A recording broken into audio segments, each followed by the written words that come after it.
Olá, bem-vindo de volta ao programa Nisto Cremos, as grandes verdades da Bíblia. Hoje, o estudo número 8, vamos estudar a respeito de um tema grandioso na Palavra de Deus, o grande conflito. Um professor universitário fez uma pergunta para desafiar um dos seus alunos. Deus criou tudo que existe? Um aluno respondeu, sim. O professor perguntou de novo, Deus criou tudo mesmo? Sim, senhor, respondeu o jovem. O professor respondeu, olhem bem, se Deus criou tudo, então Deus fez o mal. E alguém que faz o mal não pode ser totalmente bom. Resumindo, Deus é mau. Outro estudante levantou a mão e disse, professor, posso fazer uma pergunta? Claro, prossiga. Professor, o frio existe? O professor respondeu, lógico que existe frio. O rapaz completou, de fato, senhor, o frio não existe. Segundo as leis da física, na realidade o frio não existe. O que existe mesmo é a ausência de calor. O calor é a energia térmica que os corpos têm a capacidade de receber e transmitir. O zero absoluto é a ausência total e absoluta de calor. Nós criamos o conceito de frio para descrever como nos sentimos se não temos calor. O jovem continuou dizendo, professor, posso fazer outra pergunta? Pode, disse o professor. Existe a escuridão? O professor respondeu, existe, claro. O estudante disse, novamente cometeu um erro, senhor. A escuridão também não existe. Na realidade, o que existe é a luz. A escuridão é apenas a ausência de luz. A ciência estuda a luz, suas ondas, intensidades, cores, mas nós não podemos estudar a escuridão. Escuridão é um conceito que o homem desenvolveu para descrever o que acontece quando não há luz. Finalmente, o jovem perguntou ao professor, Senhor, o mal existe? O professor, agora mais pensativo, respondeu, claro que sim, já disse que existe. Olhe o mundo à sua volta e você vai ver estupros, crimes, violência. O estudante completou dizendo, o mal não existe, Senhor. Pelo menos não existe por si mesmo. O mal é simplesmente a ausência de Deus. É o mesmo dos casos anteriores. O mal é um conceito criado para descrever essa ausência de Deus. Deus não criou o mal. Não é como a fé ou como o amor, que existem como existem o calor e a luz. O mal é o resultado de a humanidade não ter Deus presente em seu coração. Então, o professor, depois de balançar a cabeça, perguntou, como é seu nome, jovem? E aquele jovem timidamente respondeu, Albert Einstein, professor. Bem, a verdade é que a Bíblia fala da existência do mal, não como uma criação de Deus, mas como o resultado de uma má escolha feita por uma de suas criaturas e que acabou se alastrando e contaminando muitas outras criaturas e também o nosso planeta. A Bíblia revela que há um conflito cósmico entre o bem e o mal. Utilizando a figura de reis antigos, Tiro, Babilônia, como descrições de Lúcifer, a Bíblia nos dá um vislumbre de como se originou o mal. No ambiente celeste perfeito, onde Deus vivia em perfeita harmonia com os seus anjos, um desses anjos permitiu que o mal nascesse em seu coração. Esse é o início do grande conflito entre o bem e o mal, no qual você e eu estamos envolvidos. Vamos conhecer melhor essa história a partir de agora.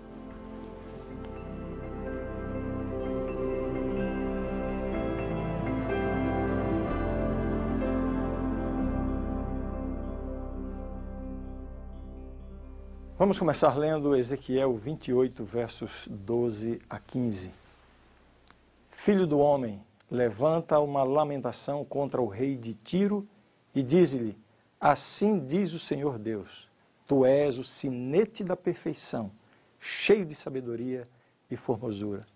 Esse texto é uma referência a Lúcifer, aquele grande e maravilhoso anjo criado por Deus, o anjo que estava acima de toda a hoste angélica no céu. Que sentimento teria sido esse que invadiu o coração desse anjo? O orgulho e a ambição. Veja o que diz esse outro texto. Tu dizias no teu coração, eu subirei ao céu, acima das estrelas de Deus, exaltarei o meu trono, e no monte da congregação me assentarei. Nas extremidades do norte subirei acima das mais altas nuvens, e serei semelhante ao Altíssimo. Isso aqui é um mistério. A Bíblia usa uma expressão que é o mistério da iniquidade. Como pode um ser perfeito, criado por Deus, completamente puro, sem nenhuma maldade, num ambiente completamente perfeito, onde prevalecia a presença de Deus, o amor de Deus, e de repente nasce no coração de um ser assim um sentimento pecaminoso? Como explicar isso? A única explicação que temos é reconhecer que Deus criou seres inteligentes com liberdade de decisão. Se Deus tivesse criado os anjos, os seres humanos, os seres inteligentes que Ele criou, com a obrigatoriedade de obedecerem, isso não envolveria amor. Ninguém ama por obrigação. Para que haja um relacionamento de amor, é necessário que haja liberdade.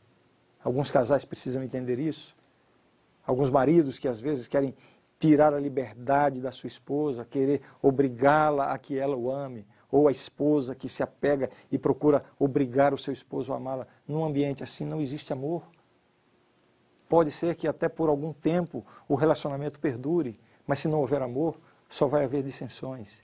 Então Deus, na sua sabedoria, no seu infinito amor, Ele cria as suas criaturas. Nesse caso aqui, os anjos. E mesmo aos anjos, Ele dá a liberdade de obedecer ou de desobedecer. E foi isso que aconteceu no coração deste anjo chamado Lúcifer. A Bíblia continua dizendo, houve peleja no céu, Miguel e os seus anjos pelejaram contra o dragão. Também pelejaram o dragão e seus anjos, todavia não prevaleceram, nem mais se achou no céu o lugar deles, e foi expulso o grande dragão, a antiga serpente que se chama Diabo e Satanás, o sedutor de todo o mundo, sim, foi atirado para a terra e com ele os seus anjos. É claro que por algum tempo Deus tentou, de todas as formas, tentou dissuadir aquele anjo poderoso a voltar atrás no seu intento, nos seus sentimentos. Deus, por diversas vezes, tentou mostrar para ele as consequências ruins que iriam aparecer em decorrência da sua desobediência. Mas apesar de todos os apelos de Deus, de todos os convites, de todas as oportunidades, esse anjo estava empedernido na sua decisão. Ele estava agora decidido a não voltar atrás. E por sua sabedoria, por seu poder, por sua influência, ele conseguiu convencer uma grande parte dos anjos lá no céu. Finalmente, 1/3 dos anjos ficaram do lado dele. O céu, que até então era um lugar maravilhoso, de perfeita harmonia, onde só reinava paz, amor, a presença de Deus, agora se transforma num palco de dissensão, de desconfiança. E é claro, não havia possibilidade mais da convivência entre os anjos leais a Deus com os anjos infiéis, desleais e desobedientes. E como o texto nos diz, houve guerra no céu, Miguel e os seus anjos.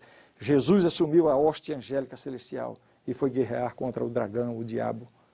O nome desse anjo era Lúcifer, portador de luz. Por se rebelar contra Deus para tentar alcançar os seus desejos, ele passou a ser chamado de Satanás, o adversário de Deus. E como vimos, Satanás e os seus anjos foram expulsos do céu. Por que os seres humanos se envolveram nessa questão? Tendo sido expulsos do céu, Satanás e seus anjos vieram para a terra recém-criada. Deus advertiu o primeiro casal quanto à necessidade de obedecerem ao Criador, permanecendo leais às leis do universo. Como recompensa, eles poderiam viver eternamente na mais plena felicidade. E a prova foi muito simples. Você se lembra, já vimos isso aqui no estudo anterior. Deus chegou para Adão e Eva e disse: de toda árvore do jardim vocês podem comer livremente, menos de uma. Somente uma proibida. Imagine se Deus tivesse feito o contrário. Se Deus tivesse dito assim: vocês não podem comer de todas as árvores, só podem comer de uma. Aí sim a prova seria muito difícil. Mas a prova que Deus deu para Adão e Eva foi muito simples. Deus só queria uma coisa: que no caráter de Adão e Eva ficasse impressa a decisão de obedecer a Deus. Por isso Deus colocou uma questão tão simples e fácil de obedecer. Mas eles tinham que tomar a escolha, tomar a decisão, fazer a escolha pela obediência. E nós conhecemos a história. Infelizmente, primeiramente Eva e depois Adão desobedeceram a Deus. Essa história pode ser lida especialmente nos capítulos 2 e 3 do livro do Gênesis. Faça a leitura depois com bastante atenção. Assim o pecado retirou de Adão e Eva o domínio sobre a terra, entregando-o a Satanás, que então passou a reclamar o título de o príncipe deste mundo. E este fato trouxe um impacto muito forte sobre a raça humana. A partir de uma desobediência aparentemente simples, o pecado foi desvirtuando a imagem de Deus no homem a tal ponto que Deus disse algo muito lamentável para a família humana. Vejam a que ponto chegou a raça humana. Viu o Senhor que a maldade do homem se havia multiplicado na terra e que era continuamente mal todo o desígnio do seu coração. Gênesis capítulo 6, verso 5. Mas aí Deus intervém de forma drástica e para purificar a terra manda o dilúvio. Pouco tempo depois, no entanto, os descendentes de Noé mostram a sua falta de confiança em Deus ao construírem uma torre de Babel para escapar de um novo dilúvio. Vejam só, mesmo depois da promessa que Deus tinha feito de que jamais destruiria o mundo com água novamente, eles tomaram uma iniciativa por conta própria, uma decisão completamente independente de Deus para subir às alturas. Nos faz lembrar o sentimento de Lúcifer lá no céu. Subirei às mais altas, às maiores alturas. Mais uma vez, Deus procura resgatar a humanidade apostatada, fazendo então agora um concerto, uma aliança com Abraão, no qual abençoaria, por intermédio dos seus descendentes, todas as nações da terra. Deus vai a Abraão, escolhe Abraão, chama Abraão e, através de Abraão, Deus faz a promessa: todas as famílias da terra serão benditas. Deus estava falando não apenas da descendência da família grande que surgiria de Abraão, mas especialmente do descendente de Abraão, que seria Jesus Cristo. Foram esses mesmos descendentes de Abraão que, séculos depois, contribuíram com Satanás para crucificar Jesus Cristo, Salvador do mundo, Filho de Deus. Este planeta é o palco sobre o qual está sendo travada esta luta dramática entre o certo e o errado, entre Deus e Satanás. Existe, portanto, a questão cósmica envolvida. A questão entre o bem e o mal, o certo e o errado, extrapolam a nossa esfera individual, familiar, social. Esta é uma questão cósmica. Existem interesses grandiosos, interesses eternos envolvidos nisso. E sabe o que está em jogo nessa questão cósmica? Qual é o ponto central da discussão? É a lei de Deus. Vamos entender isso. O mundo natural é regido por leis exatas, que o mantêm em perfeita ordem. A lei da gravidade, por exemplo, é uma dessas leis. Agora imagine só, como seria o mundo se alguns corpos seguissem a lei da gravidade e outros não, sem qualquer ordem. Se o que colocamos no fogo ora esquentasse, ora não. Se a Terra ora girasse a uma velocidade, depois girasse em outra velocidade, não houvesse leis estritas, seria uma tragédia, não? Assim, da mesma forma que as leis naturais são imprescindíveis para o perfeito funcionamento do mundo físico, a lei moral de Deus é essencial para que o universo moral se mantenha em ordem. Satanás inverte a responsabilidade pela desordem existente no mundo. Ele culpa Deus por ter criado e imposto de forma arbitrária uma lei que restringe a liberdade individual e que é impossível de ser seguida. É isso que o diabo está sempre tentando colocar na mente das pessoas. Quando se fala de Deus, quando falamos da Bíblia, quando se fala de religião, o primeiro sentimento que toma conta das pessoas que não conhecem essa realidade é de que tudo isso é muito difícil, é impossível seguir, é injusto, vai atrapalhar a minha vida. É isso que está em jogo. Enfim, a questão fundamental dessa grande disputa é a vontade de Deus expressa na forma de sua lei. Afinal, ela é mesmo boa e imprescindível para os seres humanos e demais seres criados? Satanás vive a dizer de diversas formas que a lei de Deus é prejudicial e dispensável. Vamos ver agora Cristo e a questão da obediência, para que nós possamos entender bem esse assunto. A submissão à vontade de Deus, a confiança em suas promessas e revelações é o centro da disputa entre Deus e Satanás. Tanto que foi tema do primeiro combate direto entre Jesus e Satanás. Aquele primeiro combate, Jesus, logo após ter sido batizado, foi conduzido pelo Espírito ao deserto. E ali ele passou 40 dias e 40 noites em jejum, em comunhão com Deus. E depois desse período, Satanás se aproxima dele para tentá-lo. Tudo o que o diabo queria era levar Jesus a cometer um pecado. Se Jesus cometesse um pecado sequer, ainda que fosse em pensamento, ainda que fosse um sentimento pecaminoso, Satanás teria sido completamente vitorioso. Ali no deserto foram 3 tentações de Satanás sobre Jesus. Você vai encontrar o relato dessa história no Evangelho de São Mateus, no capítulo 4, mas de forma sucinta. Na primeira tentação, o diabo aparece e diz: se és filho de Deus, transforma essas pedras em pães. Vejam que ele apela para uma necessidade imediata de Jesus. Depois de um jejum de 40 dias, nada melhor do que ter pães em abundância. E agora, Satanás também lança dúvidas sobre a origem divina de Jesus. Jesus poderia facilmente dar um estalo de dedo e transformar as pedras em pães, demonstrar o seu poder e humilhar o diabo. Mas era exatamente isso que o diabo queria. Jesus aqui foi tentado a ser independente de Deus, a usar o seu poder em benefício próprio, quando no plano de Deus ele deveria levar uma vida dependendo totalmente do poder de Deus.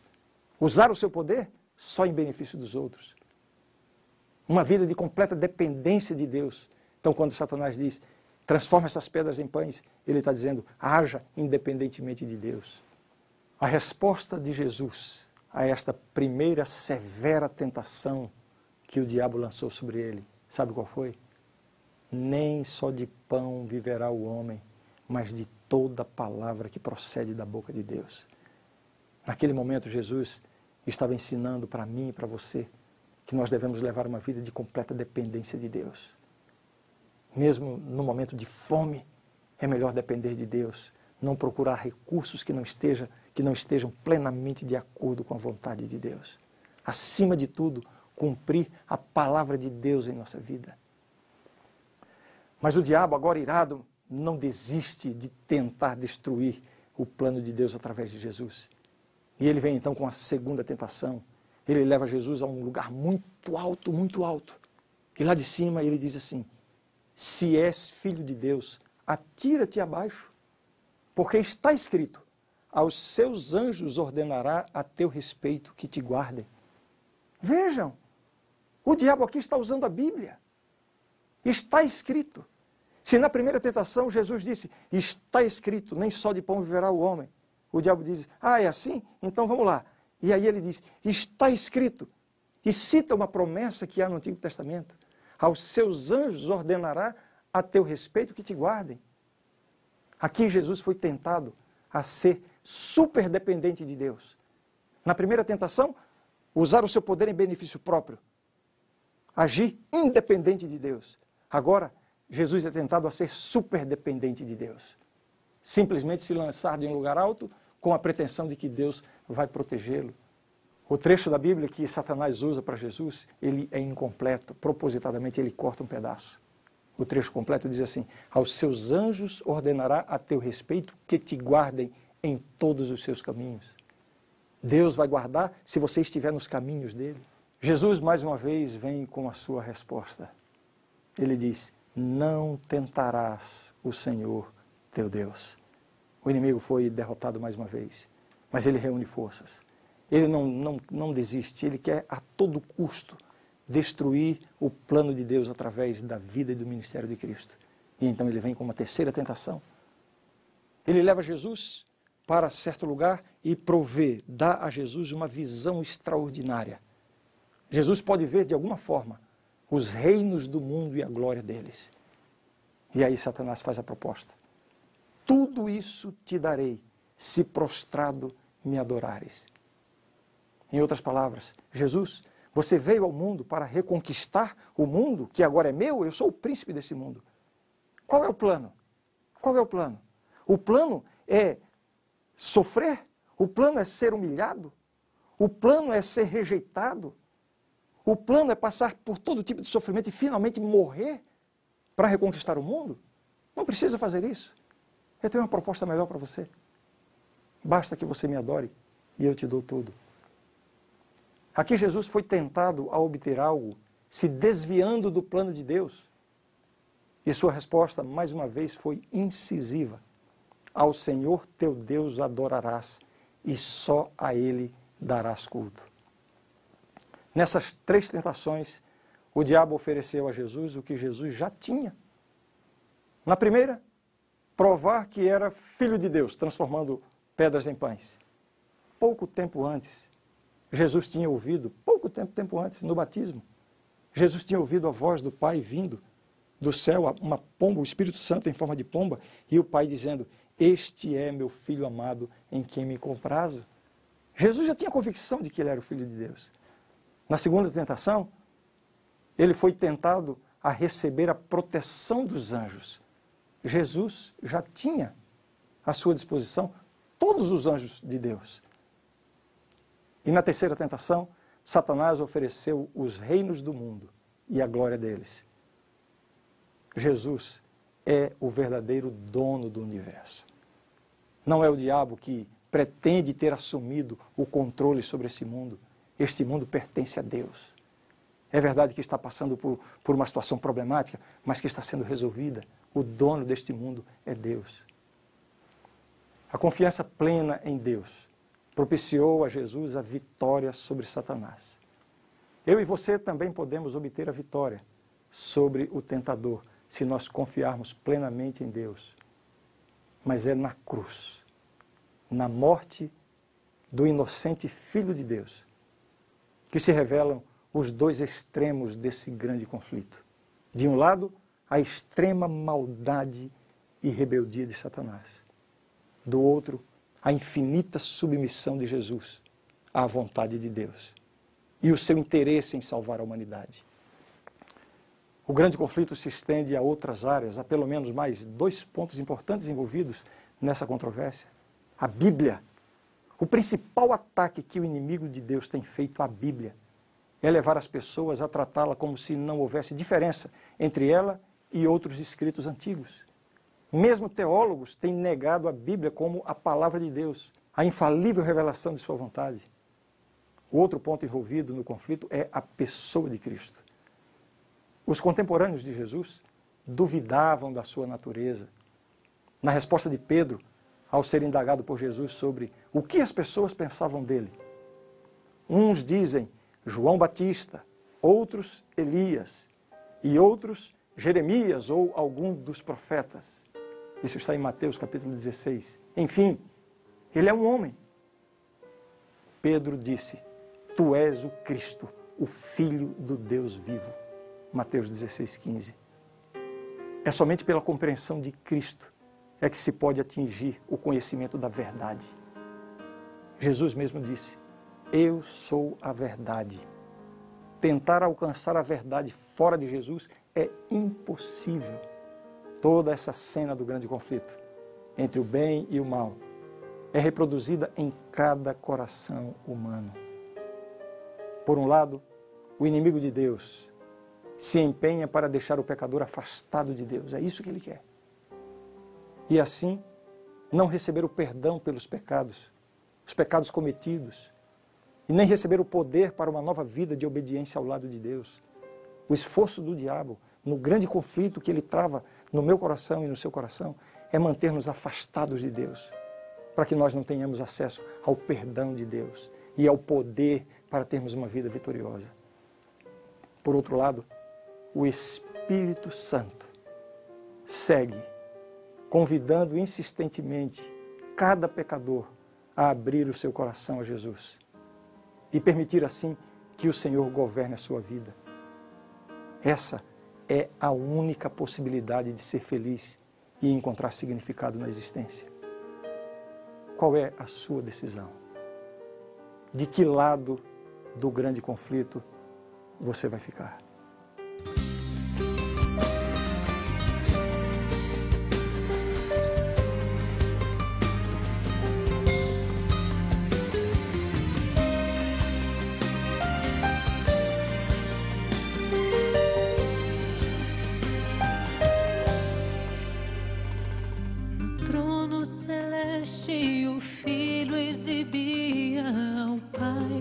Proposta final, com seu sacrifício salvasse o bem mais precioso das garras do mal.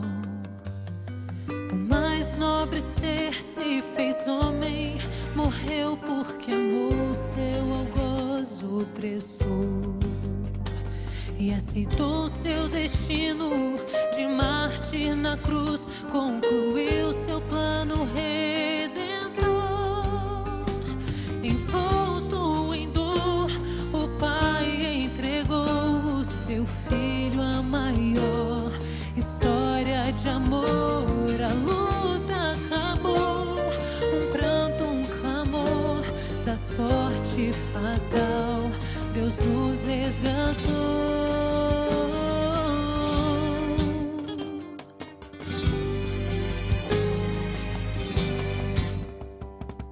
O peso que subjugava o Santo Cordeiro era o nosso pecado.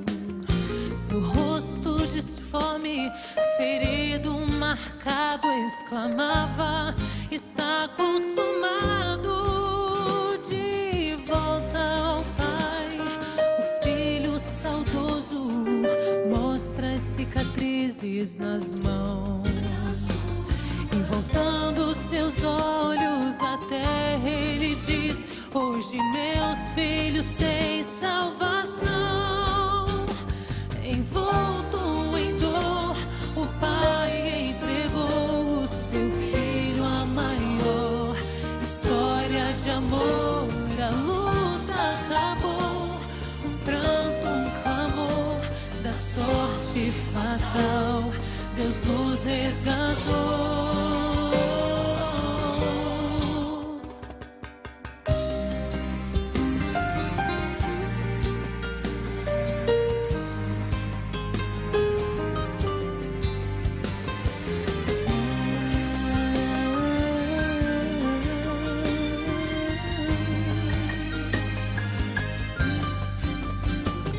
Envolto em dor, o Pai entregou o seu Filho a maior história de amor. A luta acabou, um pranto, um clamor da sorte fatal, Deus nos resgatou.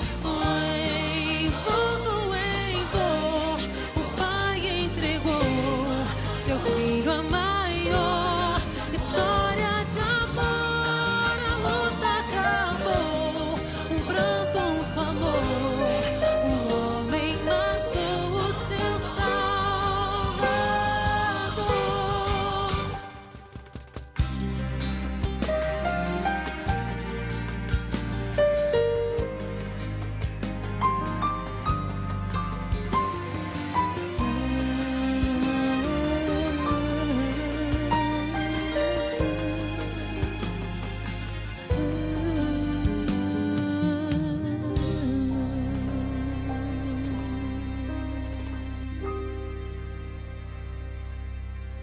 A grande verdade do estudo de hoje é esta.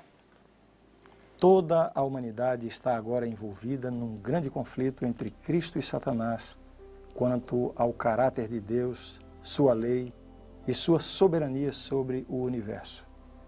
Este conflito originou-se no céu quando um ser criado, dotado de liberdade e de escolha, por exaltação própria, tornou-se Satanás, o adversário de Deus, e conduziu à rebelião uma parte dos anjos. Ele introduziu o espírito de rebelião neste mundo, ao induzir Adão e Eva em pecado. Este pecado humano resultou na deformação da imagem de Deus na humanidade, no transtorno do mundo criado e em sua consequente devastação por ocasião do dilúvio mundial.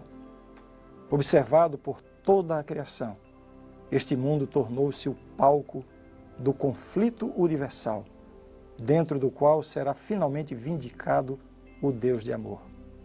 Para ajudar seu povo nesse conflito, Cristo envia o Espírito Santo e os anjos leais para os guiar, proteger e amparar no caminho da salvação.